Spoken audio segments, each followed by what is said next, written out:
নমস্কার, কেমন আছেন সবাই? সঞ্চিতার রান্নাঘরে সকলকে স্বাগত জানাই।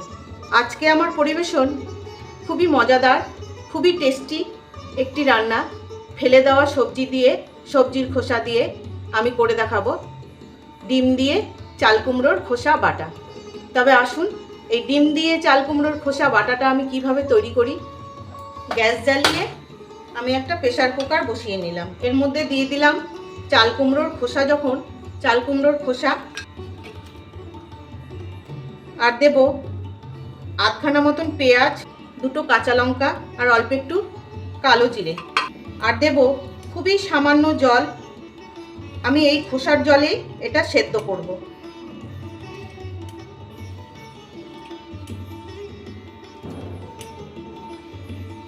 এই 5 চামচ মতন জল দিলাম। এবার এটা আমি দুটো সিটি মেরে নেব। ব্যাস হয়ে যাবে সেদ্ধ হয়ে গেছে। এই দেখুন, এবার এটাকে আমি মিক্সিতে একটু বেটে নেব।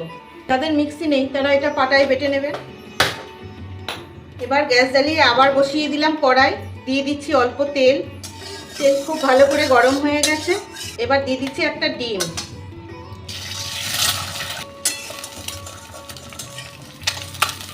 ডিমটা আমি একটু ভুজিয়া করে নেব বা ভেজে নেব। ডিমটা ভাজা হয়ে গেছে, এটা আমি তুলে নিচ্ছি। কিছুটা তুলে নিলাম এইভাবে, আর কিছুটা এই যে বাটলাম চাল কুমড়োর খোসা এর মধ্যে দিয়ে দেব। এটা দিয়ে বেটে নেব।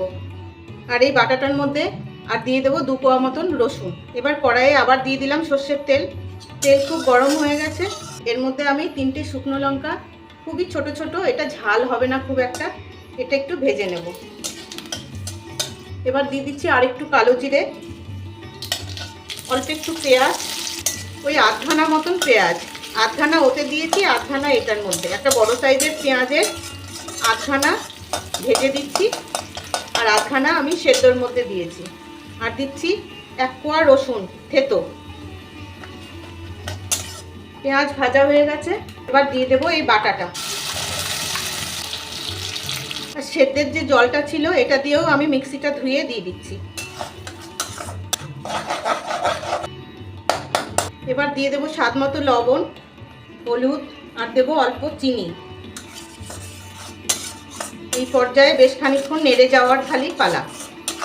এবার খালি নেড়ে জলটা শুকিয়ে নিতে হবে। খুব সুন্দর ভাজা হয়ে গেছে, দেখুন তেল ছেড়ে দিয়েছে পুরো। বাটা বেশ নাড়ু নাড়ু হয়ে গেছে। এবার দিয়ে দেবো এই যে শুকনো লঙ্কাটা ভাজলাম, এই গুঁড়োটা,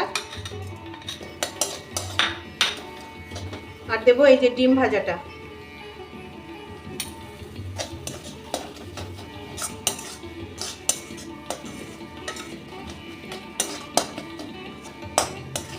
ব্যাস আর একটু ভেজে নেব। তৈরি হয়ে গেল ডিম দিয়ে চাল কুমড়োর খোসা বাটা। কেমন লাগলো জানাবেন কিন্তু। ভালো লাগলে কিন্তু অবশ্যই জানাবেন। তবে আজকের মতন আসি, টাটা।